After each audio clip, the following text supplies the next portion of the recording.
On May 18, 1565, the Grand Harbor of Malta stood on the precipice of history. The dawn was breaking, and a fleet of 200 galleys from the Ottoman Empire appeared on the horizon, marking the beginning of a siege that would test the mettle of 600 knights and 8,000 soldiers against 40,000 Ottoman invaders. Key points: the unyielding preparation. Grandmaster Jean Parisot de la Valette spent 40 years meticulously preparing for this moment, fortifying every inch of Malta with unwavering discipline and foresight. His legacy was not in grand strategies, but in the will to hold the line until help arrived. The siege's terrain. Malta's strategic geography was a double-edged sword. Its concentrated defensive positions made it vulnerable to artillery, but also provided the defenders with a tightly knit, well-defended area that the Ottomans had to systematically dismantle. The unmatched will to survive. The defense of Malta was not just about soldiers, but about the indomitable spirit of the knights and the Maltese civilians. They fought not for an abstract cause, but for the very land they had tilled and the lives they cherished, creating a fortress of will against overwhelming odds. The legacy of this extraordinary defense is not just a tale of military triumph, but a testament to human resilience and preparation. As we stand today in Valette, the city that emerged from this siege, we see the embodiment of La Valette's vision and determination. It stands as a beacon of hope, illustrating that with unwavering resolve and meticulous preparation, any challenge can be met. So, let us draw inspiration from this history, ready to face our own battles with the same fortitude that saved Malta. Visit Valette and walk the very streets and walls that have stood the test of time. Experience the legacy of courage and let it ignite your own spirit of perseverance. The bells that rang on that fateful May morning still echo today, not just in the city's churches, but in the hearts of those who dare to dream and prepare for the future. Let us all hold fast, knowing that the strongest fortresses are built not from stone, but from the unwavering will to endure. May 18th, 1565, Birgu, Malta, before dawn. The harbor was still. The Grand Harbor of Malta, in the last hour of darkness before sunrise, is a place of extraordinary quiet. The limestone walls of the fortifications absorbing sound, the water between the two peninsulas of Birgu and Senglia, reflecting nothing but the darkness above, the garrison standing their watches in the silence that comes just before the world decides whether the day will be ordinary or historical. A May night on the Mediterranean carries the first real warmth after winter, the kind of warmth that promises summer and carries the smell of the sea and the dry stone of the island, a smell that the men on the walls had been breathing for years, and that they would never, in the months ahead, smell without thinking of this morning. Then a rider came from the south. He had been riding since the lookouts on the high ground above Marsaxlokk spotted them. The sails first, materializing from the pre-dawn gray as shapes that did not belong to the ordinary morning horizon, and then the shapes resolving into a fleet so large that the lookout paused before sending the rider because he needed to count, and the counting took time. 200 galleys, 200 war galleys, their banks of red-painted oars rising and falling in the breaking morning light, their crescent banners catching the first colors of dawn, their drums audible from the cliffs before the ships themselves were visible from the harbor. Behind those ships, 40,000 soldiers waited to land. The man who received the rider's report in the pre-dawn darkness of Fort St. Angelo was Jean Parisot de la Valette, Grandmaster of the Order of St. John, 69 years old, a knight hospitaller for 50 years, a man who had spent his entire adult life preparing for a morning that now, irrevocably, had arrived. He did not run to the walls. He did not wake his commanders in a panic. He had known this morning was coming since before most of the men in his garrison had learned to walk. He had built for it, planned for it, argued for it, prayed for it. prayed in the specific way that a man who believes in God and also believes in preparation prays, not for miracles, but for clarity, not for rescue, but for the will to hold until rescue came. He sent his orders. The bells of Birgu began to ring. 600 knights and 8,000 supporting soldiers stood between 40,000 of the Ottoman Empire's finest troops and the island that controlled the center of the Mediterranean. On one side, the full force of an empire that had taken Constantinople, had beaten every Christian fleet it had faced for 40 years, had driven these same knights from their last home in Rhodes, and had been building toward this moment for 40 years since. On the other, a rock, some walls that were never quite finished, an old man in armor who had already been enslaved once by the Ottomans and had come back anyway. The arithmetic was impossible. La Valette had never believed in arithmetic. This siege did not simply save Malta, it saved the Catholic world's southern flank at the precise moment when the Ottoman Empire was at its greatest reach, demonstrated that the military order tradition, men vowed to God and to war, fighting for nothing that could be bought or negotiated, could outlast the most powerful conventional force in the world, and produced what Voltaire would call one of the greatest events of the 16th century. It changed how Europe understood its own survival. It changed what the word resistance meant.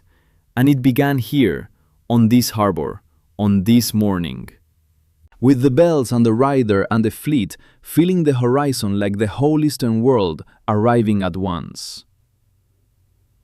Empire and Island.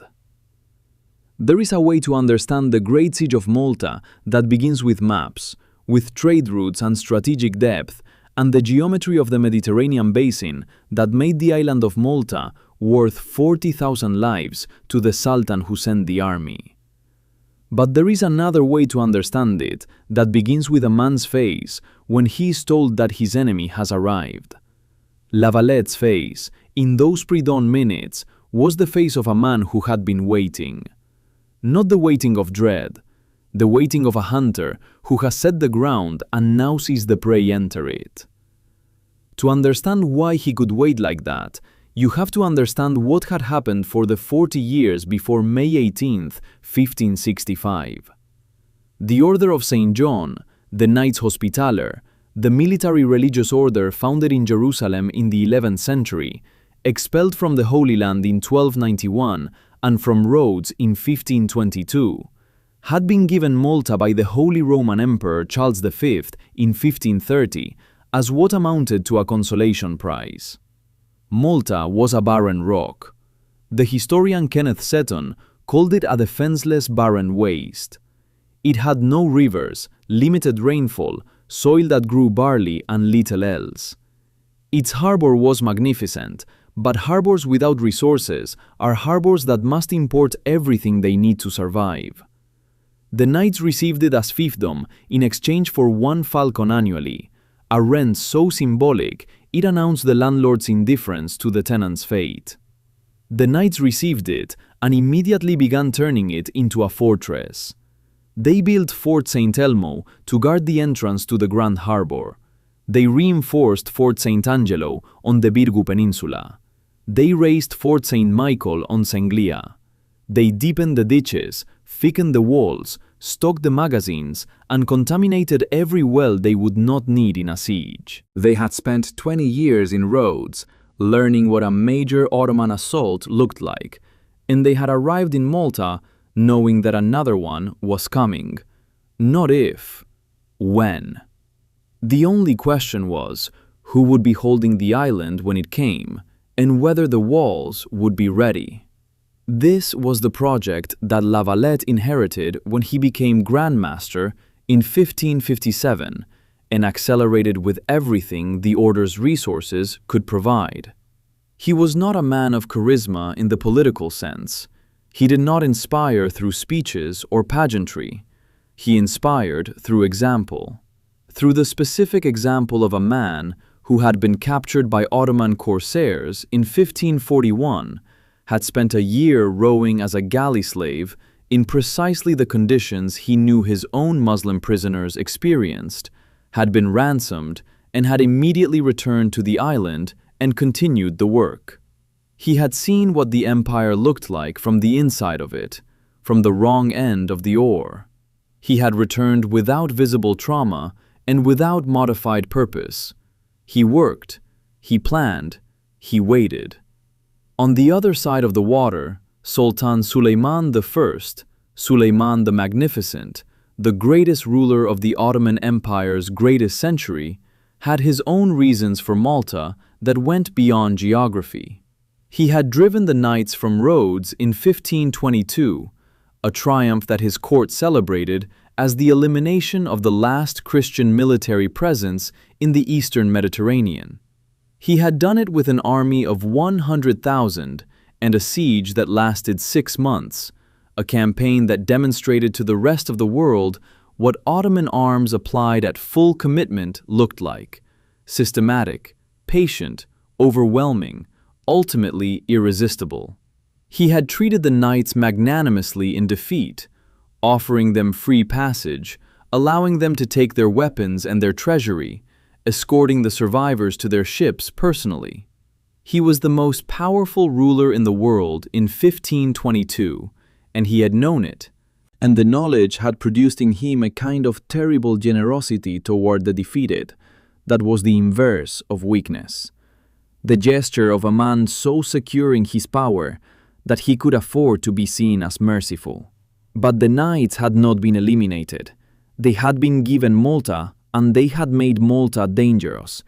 And for 40 years, their corsair operations had been a constant irritation, intercepting Ottoman merchant ships, raiding Ottoman coastal towns, harboring Christian pirates who used the island as a base for operations that cost the empire treasure and prestige in equal measure. To understand what this meant to Suleiman personally, you have to understand what kind of empire he had built. He had inherited from his father Selim I an empire that controlled Egypt and Syria and much of the eastern Mediterranean. He had added Hungary and most of the Balkans. He had besieged Vienna twice, and while he had not taken it, the fact that Ottoman armies had twice appeared before the walls of the Habsburg capital had permanently altered the psychological landscape of European politics in ways that mere defeat in battle could not have produced. He had built a legal system, the Kanun-i-Suleiman, that codified Ottoman governance so completely that his successors would administer it for centuries without fundamental revision. He had patronized architecture, poetry, philosophy, the arts of metalwork and textiles, with a generosity and a taste that made his court the cultural center of the Islamic world and made his capital Constantinople a city that rivaled Rome and Paris and Venice for the quality of what it produced. He was 66 years old in 1565. He was not well. He had gout, and the gout made travel difficult and campaigns painful in a way that the vigorous Sultan of the 1520s would not have recognized in his aging body. He did not come to Malta himself. This was one of only a handful of major campaigns of his reign that he did not personally lead. He sent his commanders, and he sent them with the weight of his authority and the resources of his empire, and the specific instruction that Malta was to be taken. The specific, immediate cause of the 1565 expedition was a raid by the knight Romegas on Ottoman merchant vessels that had the misfortune to be carrying the personal property of several highly placed Ottoman officials. Suleiman had been patient. He had tolerated the knight's continued existence as an acceptable nuisance. Romegas's raid was the end of his patience. He sent Dragut. Turgut Reis, Dragut to his European enemies, was the finest naval commander the Ottoman Empire had produced since Barbarossa, and Barbarossa had been the most feared admiral of the first half of the 16th century. Dragut had spent his life at sea, had been taken as a slave himself in a Genoese raid in the 1540s, had been ransomed and had returned to sea, and had never stopped accumulating victories against Christian shipping. He was in his 70s by 1565, and his face was the face of a man for whom the sea and the war were not a career, but a vocation. The word with its religious overtone is correct for both sides of this conflict. He had been raiding the Maltese coast since the 1550s. He knew the island's defenses better than any other Ottoman commander alive. He was to assume supreme command when he arrived. He had not yet arrived when the fleet landed its first troops on May 19th. This delay, Dragout's late arrival, and the decisions made in his absence by the army's two commanders shaped the entire character of the siege in ways that determined its outcome. Lala Mustafa Pasha commanded the land forces. Piale Pasha commanded the fleet. Between them, they held the full authority of 40,000 men, the largest single military force the Ottomans had sent west in a generation. And between them, they had a strategic disagreement that Dragout would have resolved immediately, and that instead festered for 2 weeks before he arrived and told them what he thought, by which point the plan he would have opposed was already in motion. Piale needed Marsamusetto harbor for his fleet, the sheltered northern anchorage that was the only safe winter refuge for 200 galleys if the campaign ran long. The mouth of Marsamusetto was commanded by Fort St. Elmo, the new fortification on the narrow peninsula north of the Grand Harbor. Piale would not commit to the campaign unless St. Elmo was taken. Mustafa Pasha wanted to bypass St. Elmo, attack Birgu and Sanglia directly from the landward side, and take the fortresses that actually mattered without wasting time and blood on a preliminary operation against a small outpost. The tactical logic was sound. St. Elmo was not the prize, Birgu was the prize. But Piale was immovable. The fleet needed Marsamusetto. And so, on May 24, 1565, 6 days after the fleet appeared on the horizon, the Ottoman artillery opened fire on Fort St. Elmo. La Valette watched from Fort St. Angelo, across the harbor. He had a view of what was beginning. He also had the knowledge, the cold, mathematical knowledge of a man who had studied this specific problem for decades, of what St. Elmo could and could not do. The fort was new, and its construction had been rushed. Its walls were not thick enough for the bombardment that was coming. Its garrison of perhaps 500 men was too small to hold indefinitely against 40,000. The fort would fall. The question was not whether. The question was how long it could make the Ottomans bleed before it did. He garrisoned it with the men who were willing to die in it, and he told them what he needed from them: time. Every day St. Elmo held was a day for the relief force in Sicily to form and sail. The geometry of survival. Malta is a limestone island in the center of the Mediterranean, roughly 30 kilometers long and 14 kilometers wide, shaped like a fish swimming northeast. Its landscape is the landscape of extreme antiquity. The stone is the color of old bone. The soil between the outcroppings is thin and red.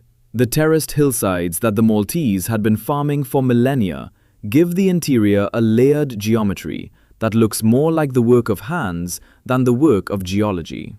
In May, the island is still green from the winter rains.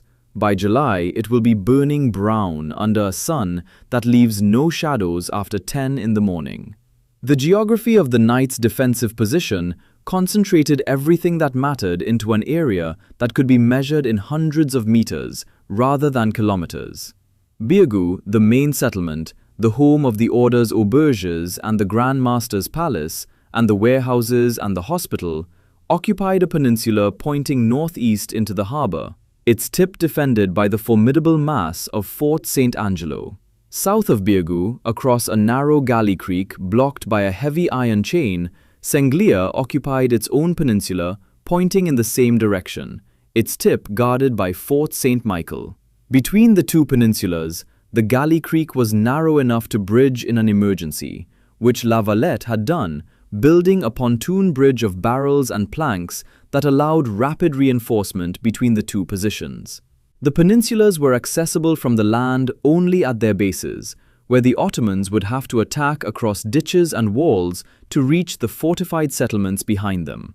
The Grand Harbor to the east, the vast, deep anchorage that made Malta strategically valuable, was screened by the promontory of Sciberras, on which Fort St. Elmo stood. Anyone approaching the Grand Harbor from the sea had to pass under St. Elmo's guns.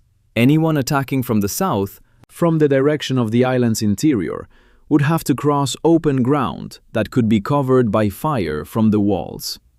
Valette had studied this ground for 8 years and had made it as hostile as limestone and human ingenuity could make it. The wells outside the fortified area were contaminated. The grain fields that were ripe or nearly ripe were harvested and brought inside the walls or burned. The buildings in the suburb of Bormla, south of Birgu, were demolished, so the rubble could be used in fortification, and so the Ottomans could find no cover approaching the walls. The roads were altered where possible. The harbor chain was strong enough, he hoped, to stop boats. The strength of the position was its concentration and its topography. The weakness was the same thing. Concentrated positions could be battered by artillery, and the Ottomans had excellent artillery. The walls of St. Elmo had been built in less than a year. They were not the thickness of the walls the Ottomans had faced at Rhodes, where the siege had taken months and cost thousands. They were the walls of a garrison fort built by an order that knew it was likely to be attacked and did not have enough money or time to build what it actually needed. Against this position, Suleiman had sent what his empire could produce at full effort in the summer of 1565. The Janissaries were the heart of the assault force, those extraordinary slave soldiers who had been the empire's cutting edge for 2 generations. Recruited as children from Christian families in the Balkans, raised in the imperial household, trained from youth in nothing but war, their loyalty absolute and their discipline legendary. They would be the ones climbing the walls when the artillery had done its work, the ones who could accept casualties that would have broken any ordinary force and keep advancing. Between 10 and 15,000 Janissaries formed the core of Mustafa Pasha's land force. The Sipahi cavalry, tens of thousands of feudal horsemen, were less useful in a siege than on open ground, but they controlled the countryside, ran down any attempt at communication with the outside, and stood ready for the assault if the walls came down. The corsairs under Dragut brought the specific naval and amphibious expertise of men who had spent decades raiding coastlines and who understood the particular skills of fighting from and through water. The artillery train included the largest guns the empire could transport by sea, basilisks and demi-basilisks whose balls weighed scores of pounds and whose impact against limestone was the impact of physics against geology, patient and eventually decisive. Against this, 600 knights, perhaps 6,000 reliable soldiers of various origins, and the Maltese militia. The Maltese had never loved the knights, who had arrived on their island in 1530 and imposed military governance on a population that had been farming its terraces for millennia without needing an armed religious order for a landlord. The relationship between the knights and the Maltese was not warm, but the alternative, Ottoman conquest, the fate of Gozo in 1551, when Dragut had stripped the island's entire population into slavery in a single raid, produced in the Maltese a clarity of motivation that transcended 30 years of resentment. They fought. The war council that Valette held in the days before the bombardment began was not, by the accounts that survive, a council in the deliberative sense. It was a series of briefings delivered to men who already knew what the plan was and needed to understand their specific roles in it. Valette spoke rarely and specifically. He assigned the fort commanders their positions, confirmed the signals between positions, reviewed the supply state, and reminded everyone of the single operational requirement that everything else depended on. The relief force in Sicily must be given time to form. Don Garcia de Toledo, the Spanish Viceroy of Sicily, had promised to come. He was under orders from Philip II of Spain, who had an obligation to the knights as their suzerain under the terms of the Malta Grant. He would come. Valette said this with a precision that did not acknowledge the possibility that it might not be true. He needed his commanders to believe the relief was coming. He himself had reasons to doubt it, and he had prepared for the possibility that it would come too late by preparing his fortifications and his stores and his fighting force to hold for longer than anyone thought they could. The night before the bombardment was not a night of preparation. The preparations were complete. It was a night of the particular silence that comes after everything that can be done has been done, and all that remains is waiting. The knights prayed in the manner of their order, the liturgical cycle that had structured military monastic life for 400 years, moving through the hours of darkness in the chapels of Fort St. Angelo and Fort St. Elmo and the auberges of Birgu. They were men who had taken vows of poverty, of chastity, of obedience, and who had converted those vows into a specific kind of military identity that the 16th century had no precise vocabulary for. They were not monks who had become soldiers. They were soldiers who had become monks, and the combination produced men who had neither the monk's detachment from the world nor the soldier's investment in survival, but something of both and something of neither. A willingness to die that was not the same as not caring about life, but was rather a specific relationship with their own mortality that the vows had created and that 40 years of service had made habitual. The Maltese soldiers who shared the walls with them prayed too, but in the more immediate way of men who know exactly what they are protecting, the specific houses and specific families and specific fields that are 300 meters behind the wall they are standing on. Abstract causes require abstract faith. Concrete causes require only the ability to look backward. The fire and the stone. On the morning of May 24, 1565, the Ottoman batteries opened fire on Fort St. Elmo. The sound arrived before the smoke cleared from the batteries, because sound travels faster than visibility in the cross-harbor distance between the Ottoman gun positions on Mount Skiberas and the walls of the fort they were aimed at. The first shot hit the ravelin, the outwork that projected from St. Elmo's main walls, and the impact of a basilisk ball against limestone produced a sound and a sensation that everyone on the walls of Birgu, watching from across the water, felt in their bones before they registered it with their ears. Stone dust hung in the morning air over the impact point for several seconds before the next shot arrived. There was no gradual buildup. The Ottoman artillery doctrine was total from the first minute. Not one battery, but 4, positioned at angles designed to prevent any section of the walls from being repaired faster than it was being destroyed, and the combined effect of 4 batteries firing overlapping sequences was not the rhythm of individual cannons, but something continuous, a sustained percussion that within 30 minutes made conversation on the walls of Birgu impossible. The garrison of St. Elmo, receiving this fire from within, heard it not as sound, but as the physical vibration of the stone beneath their feet, the walls around them, the air itself. The smell of an artillery siege comes later, after the first day. On the first day, it is only the acrid bite of powder smoke drifting on the wind and the chalky taste of pulverized limestone.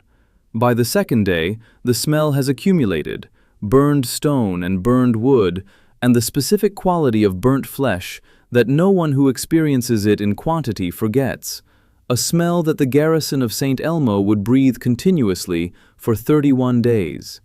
The ravelin fell on June 3rd, 10 days into the bombardment, not to assault, to artillery. The Ottoman guns had reduced it to rubble, and the rubble had been made into an Ottoman firing platform. Guns moved forward onto the ruins of the outwork they had destroyed, now firing from 30 meters rather than 300. The walls of St. Elmo were receiving the same fire that had destroyed the Theodosian walls of Constantinople 12 years earlier, from a distance that made accuracy less a matter of skill than of simple geometry. At 30 meters, you don't aim a cannon, you point it. By mid-June, the garrison of St. Elmo had been reinforced twice by swimmers and small boats crossing the harbor at night, and the fort's defenders were rotating with a regularity that spoke to their organization more than their strength. La Valette was feeding men into St. Elmo in measured doses, enough to maintain the resistance, not enough to survive it. The men who volunteered for the crossing understood what they were volunteering for. The letters they sent back across the harbor in the last days, letters recovered and preserved in the Order's archives, speaking in the practical language of soldiers rather than the elevated language of martyrdom, said things like, "The walls are almost gone, but we are holding the breach," and "Send more powder if you can." And, in one letter from a senior knight whose name the record preserves, "Tell the Grandmaster we will die here if necessary. We know this. It is fine." By June 20th, the walls of St. Elmo were rubble in most places and makeshift repair in the rest. The garrison was perhaps 300 men, down from 500 by casualties and the return of the badly wounded to Birgu. Dragut was dead, struck by a stone fragment from an Ottoman gun in a dark irony on June 17th. The great Corsair admiral killed not by the enemy's weapons, but by the ricochet of his own army's bombardment. He died 5 days later without recovering consciousness. The drawn sword of Islam, as the Christians called him, the most feared maritime commander in the Mediterranean, ended in a tent on Skiberas, while the fort he had opposed attacking was falling apart across the water. On June 23rd, the final assault on St. Elmo came from all sides simultaneously. The defenders who met it were mostly wounded. They had been told, days earlier, that they had permission to withdraw to St. Angelo if they chose.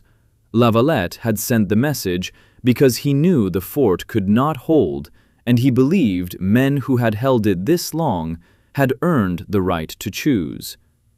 The garrison sent back a response that the accounts preserve in various forms, but consistently as some version of, "We are staying." Some of the more badly wounded had chairs brought to the breach so they could fight seated rather than require the energy of standing. They died in those chairs.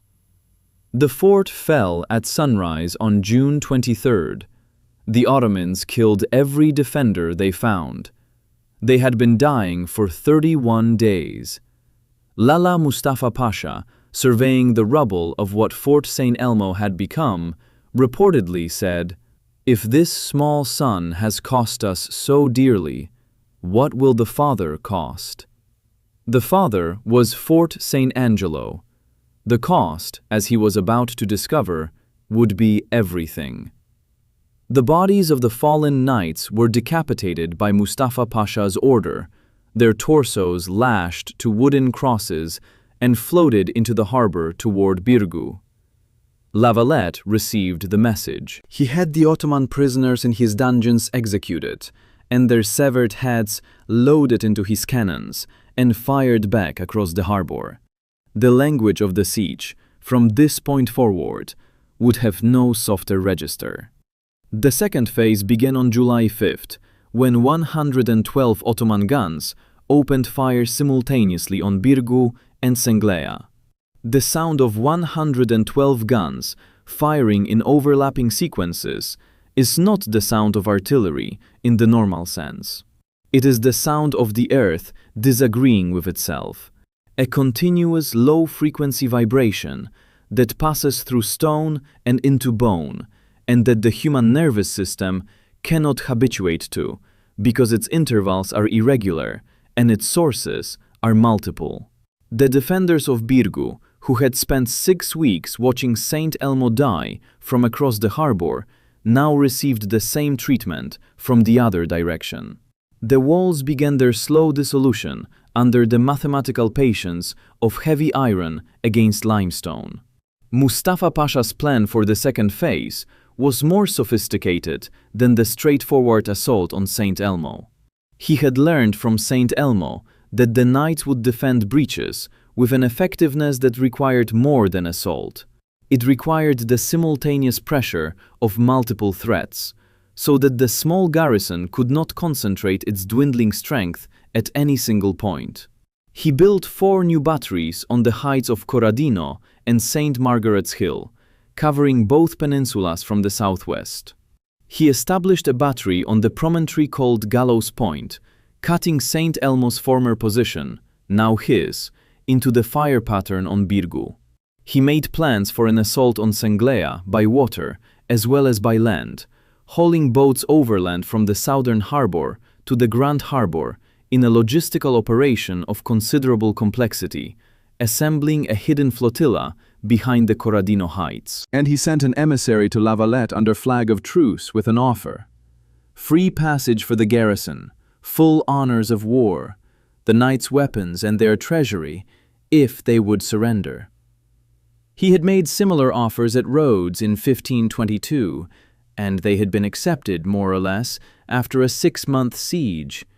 He expected the same calculation here. La Valette's response was the execution of the emissary, whose body he had displayed from the walls. This was not cruelty for its own sake, though La Valette was not a man who flinched from cruelty when he judged it necessary. It was communication, the same communication that the heads fired from the cannons had been. The Ottomans had come expecting an opponent who would eventually calculate surrender as rational. La Valette was communicating that the calculation was not available. There was no formula under which he surrendered. There was no price. The siege could end only 2 ways: with Ottoman withdrawal or with every Christian defender dead. Having made this clear, he went back to work. The general assault on Senglea on July 15th was the largest single coordinated attack of the siege and came within minutes of succeeding. Mustafa Pasha sent 3,000 men in boats across the harbor against Senglea's western shore, while simultaneously attacking Fort St. Michael from the landward side. The water assault was prepared with care. The boats carried the best Ottoman fighters, the men who had been specifically selected for this operation, boarding the attack with the full equipment and the complete discipline of an elite assault force. They did not know about the chain. La Valette had driven stakes into the shallow water along Senglea's western shore and strung a heavy chain between them at the waterline, invisible from the harbor surface, designed to stop boats before they could land close to the walls. The assault boats hit the chain in the darkness before dawn. Their momentum stopped abruptly, their boarding planks swinging into nothing, their soldiers forced to disembark in deep water with their armor still on. The defenders waiting on the walls above, waiting with stones and spears and arquebus shot, prepared specifically for this moment, met them there. 800 Ottoman soldiers died in the water assault before it had properly begun. The boats that survived turned back. But the land assault on St. Michael was harder. 5 hours of fighting through multiple breaches in walls that had been under continuous bombardment for 10 days. The defenders outnumbered, but holding through the specific mechanism of the pontoon bridge La Valette had built, which allowed reinforcement from Birgu at the moments when the line at St. Michael was about to break. It held. By evening, the assault had failed. It would fail again, and again, and again. The siege entered August with both sides worn to their essential components. The Ottoman army that had landed 40,000 strong in May was reduced by casualties, disease, and the attrition of a siege conducted in summer heat on an island without adequate water. The contaminated wells, the scorched earth preparation, the deliberate denial of the island's resources, to something functionally smaller and psychologically frailer than its nominal strength suggested. The defenders of Birgu and Sanglia numbered perhaps 1,500 men capable of bearing arms, down from 9,000 at the start of the siege, in walls that were more breach than original stone in many places, eating food that was running short, drinking water that had to be rationed, sleeping in shifts between watches that never fully ended. Valette walked the walls. He had been doing this for 3 months. Every day, twice daily at minimum, the Grandmaster of the Order of St. John walked the perimeter of Birgu and Sanglia and spoke to the men on them. He knew many of them by name. He knew the state of the powder supply in each bastion, the condition of the hospital, the depth of water in the cisterns, the caliber of the breach in every section of wall. He was 69 years old, and he had been in continuous combat for 3 months, and his leg had been wounded by a bullet in early August, and he did not mention the wound to anyone except the surgeon who dressed it, and he continued walking the walls. On August 7th, 8,000 Ottoman soldiers attacked St. Michael and the bastion of Castile simultaneously. This was the assault that came closest to ending the siege, not because the Ottomans broke through, though they came within feet of doing so, but because in several sections of the wall, the defenders ran out of everything except their bodies. The knights who had been held in reserve against exactly this moment were spent. The auxiliary soldiers who had been fighting since May were too few. Valette himself climbed the breach at the bastion of Castile with the small group of knights he had been keeping back, the last reserve, the final card. He fought in the rubble of his own walls. He bled again from a new wound. The assault that morning had the character of a tide rather than a storm, not the sudden overwhelming impact of the July water assault, but a grinding, continuous pressure that built from the first light and never stopped. Wave after wave of Ottoman infantry pressing into the same breaches where the last wave had been stopped, each wave carrying fresh soldiers into positions where the defenders were exhausted, and each wave being stopped not by the strength of the defense, but by the specific stubbornness of men who understood that stopping was dying, and that dying was worse than what they were currently experiencing. The bastion of Castile's defenders at noon on August 7th were fighting in rubble, with broken weapons, some of them bandaged from earlier wounds, because the rubble was Castile's walls, and the alternatives were to withdraw from them or to die in them, and they had chosen the second option before the question was formally asked. They held for 11 hours, and then the Ottoman attack collapsed, not from the weight of the defense, because the defense was nearly finished, but because a cavalry troop from the island's interior garrison at Mdina had found the Ottoman camp almost empty, the sick and the servants and the non-combatants with no soldiers to protect them, and had attacked it. The troopers shouted Victoria and Socorro, victory and relief, and the shout reached the Ottoman soldiers at the walls and was misidentified as the Spanish relief army arriving. The Ottoman assault simply stopped, and the soldiers turned and ran back to their camp.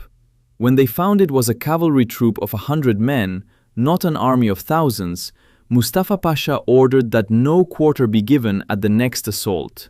He was furious with a specific quality of fury, the fury of a man who has been close to success multiple times and has been prevented each time not by military defeat, but by something that felt, in retrospect, like bad luck, and that might have been avoided if something had been slightly different. He would not be stopped by bad luck again. He would bring everything he had. He brought it in late August.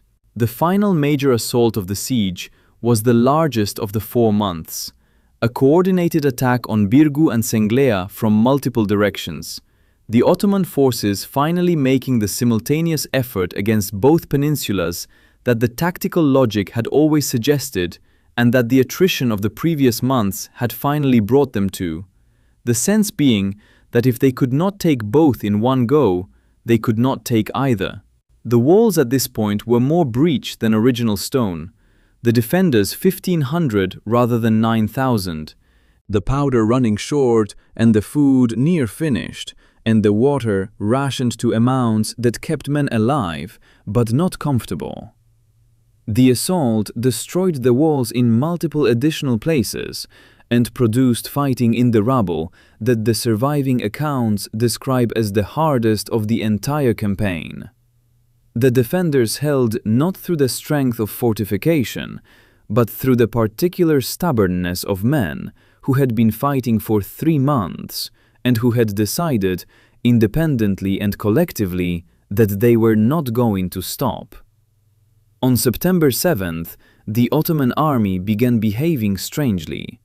The guns moved, the ships repositioned. The camp routine changed in ways that the defenders noticed but could not immediately interpret. Then, someone spotted the sails on the horizon. Don Garcia de Toledo had finally come. The counting. The relief force landed at Melilla Bay on September 7, 1565, 67 days after the fall of Fort St. Elmo, which had been expected to hold for a week. Don Garcia de Toledo had assembled 9,000 men. Not the vast armada that La Valette had been requesting and Philip II had been promising since before the siege began, but 9,000 soldiers, Spanish and Italian professionals, veterans of the Italian wars, men who knew what they were landing into and who had volunteered or been assigned anyway. Garcia had held them in Sicily for the full length of the siege, under orders from Philip that were interpreted variously as caution and cowardice by the men waiting on the Maltese walls, and whatever the reasons, the holding had cost lives. Lala Mustafa Pasha, receiving the news of the landing, made the last consequential decision of the campaign. He ordered the siege abandoned and began loading the army aboard the fleet. But his scouts were reporting the relief force as far smaller than expected, 9,000 men, rather than the tens of thousands that rumor had inflated them to. And Mustafa Pasha changed his mind. He turned the embarking force around and marched north to destroy the relief army before it could entrench. The final engagement of the campaign took place near St. Paul's Bay on September 11th, when the rested 9,000 under Ascanio de la Cornia met the exhausted Ottoman force on a hillside and defeated it in a fight that lasted less than a day. The Ottoman army that had landed 40,000 strong in May was beaten by 9,000 men who had not been on Malta during the siege. The siege had done the work. The defense had reduced the Ottoman force to a fraction of its original strength and something considerably less than its original confidence.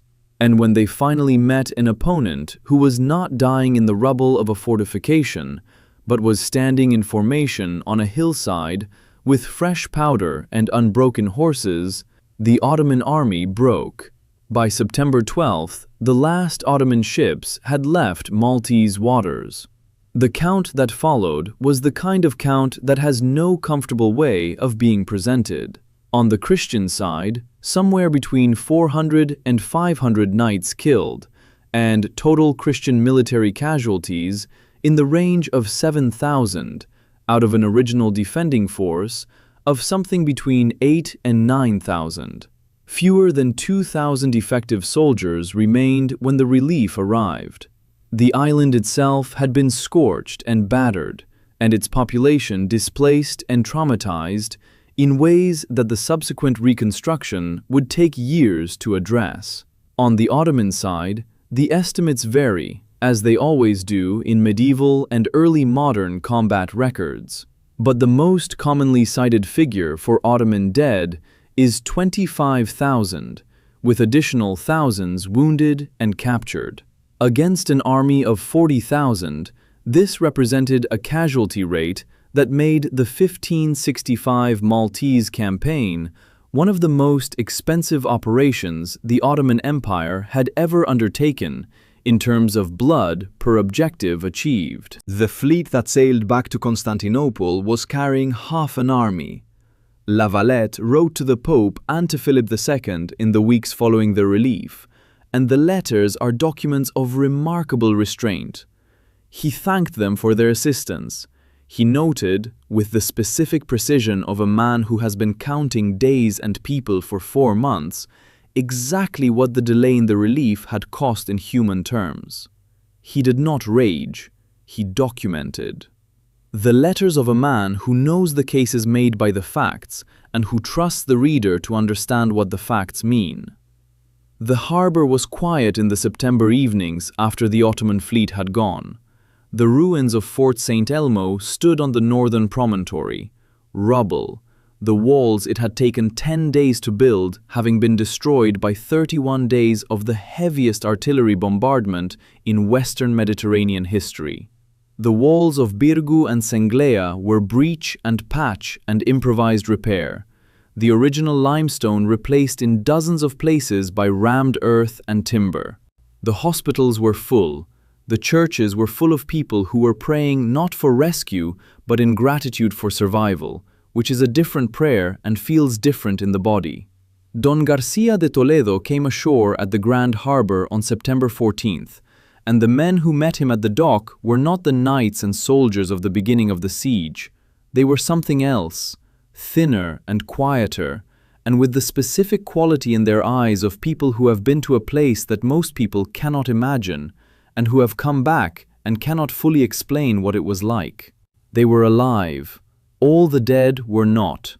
That was the arithmetic that remained. The island that held. Valette began building Valletta on March 28, 1566. He did not rebuild Birgu. He built a new city, on the promontory of Skiberas, on the ground where the Ottoman batteries had stood, above the ruins of Fort St. Elmo, and he designed it from the first stone to be what Malta had needed and had not had in 1565. A properly fortified city, built to the standards of the finest military engineers of the 16th century, with walls of the thickness that sustained bombardment required, and streets laid out on a grid that would allow the rapid movement of defenders between threatened positions. He named it after himself, Valletta. It became, in 2 decades, one of the most formidable fortified cities in Europe. The immediate strategic consequences of the siege were the consequences of a civilizational near miss processed by people who had just had it. Catholic Europe celebrated with the fervor of people who had not been entirely sure they were going to survive and who found in the Maltese defense a demonstration that survival was possible. Pope Pius IV declared a day of thanksgiving. Every court in Europe that had been watching the siege through dispatches and nervous calculations about what an Ottoman Malta would mean for Italy, for Sicily, for the whole southern coast of Christendom, breathed again. The Ottoman fleet had turned back from the center of the Mediterranean. Philip II increased his support to the order substantially in the years following the siege, funding Valletta's construction and ensuring the order's continued military capability. The lesson of Spain's near silence during the siege, the delayed relief, the holding in Sicily while men died in Malta, was absorbed in the form of money rather than apology, which is how dynasties typically process that kind of lesson. The Ottoman Empire did not attempt another major operation in the Western Mediterranean on the same scale until Lepanto in 1571, and Lepanto ended in the Ottoman naval defeat that ended Ottoman dominance of the Western Mediterranean permanently. Whether Lepanto would have been possible without the defense of Malta is a counterfactual that historians debate, but the strategic logic is clear. Malta held the central Mediterranean corridor that Lepanto was fought to control, and an Ottoman Malta in 1565 would have made the Allied fleet's 1571 campaign infinitely more difficult.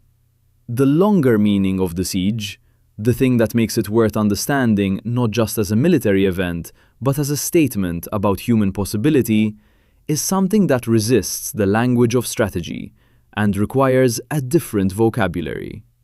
450 knights and 8,000 supporting soldiers held an island against 40,000 for 4 months. They held not because they had superior weapons or superior numbers or superior geography. They had none of these things. They held because La Valette had spent 40 years preparing them to hold, because the order's structure of discipline and religious vow had built in its members a specific relationship with death that made the normal calculation of survival irrelevant, and because the Maltese people who fought alongside the knights were defending not an abstraction, but the specific ground beneath their feet, and the specific people who would live on it if the defense succeeded. The siege also demonstrated something about the nature of sieges that has been demonstrated in every subsequent century: that a prepared, committed defense in a well-chosen position can impose costs on a vastly superior attacker that exceed what the attacker is willing to pay. The walls mattered less than the people behind them. The artillery mattered less than the will to repair what it destroyed. The numbers mattered less than the discipline to hold the line when the numbers argued loudly for surrender. Centuries later, Valletta is the capital of the Republic of Malta, a small island nation in the center of the Mediterranean, whose population descends in part from the people who fought on those walls in the summer of 1565. The fortifications that La Valette built are still standing, still defining the harbor's geometry, still making the skyline of the city that every visitor sees from the sea and every Maltese person sees from the shore. Fort St. Elmo, rebuilt after the siege on larger and stronger foundations, still stands at the harbor entrance.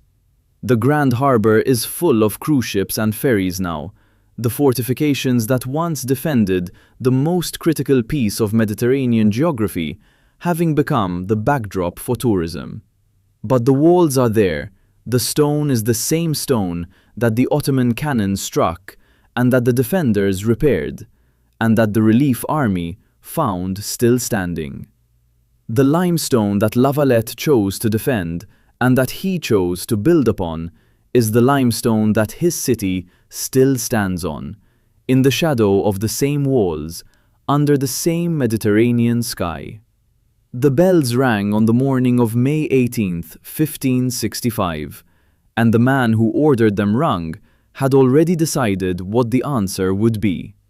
The answer was, "Not this island, not while I am alive, not while there is one stone left to stand on, and one arm left to swing." The bells still ring in Valletta, different bells now, in the churches that replaced the ones that were damaged in the siege, and the ones that were built in the centuries since. But they ring from the same city, on the same harbor, above the same water. There is a monument to La Valette in Valletta, inevitable given that the city is named for him. But the more honest monument is the city itself, every street of it, every wall, every fortification that postdates the siege. He designed it as a military response to a tactical problem, and it became a city where people were born and grew up and made lives and are buried. And the streets he designed for the rapid movement of soldiers became the streets where the Maltese live their daily lives. A city built from the lessons of a siege, a city that exists because a siege was survived. La Valette won. He knew he would, because he had planned for it. He planned for it for 40 years, and then he held. The morning of May 18, 1565, brought the Ottoman fleet over the horizon, and the bells rang, and the old man in Fort St. Angelo looked at the sails and felt, if the accounts of those who were with him are to be believed, not fear, but the specific clarity of a man whose entire life has been a preparation for a single moment, and who recognizes the moment when it arrives. He held. He held through St. Elmo falling, and the heads fired from the cannons, and the water assault, and the July bombardment, and the August assault, and the near disaster of a cavalry troop saving a siege that had otherwise been saved by the defenders themselves. He held while the relief force sat in Sicily. He held because the walls he built were not made of limestone. They were made of the 40 years he spent preparing to hold them. That is what a fortress built from will, rather than stone, looks like from the outside. It looks like Valletta,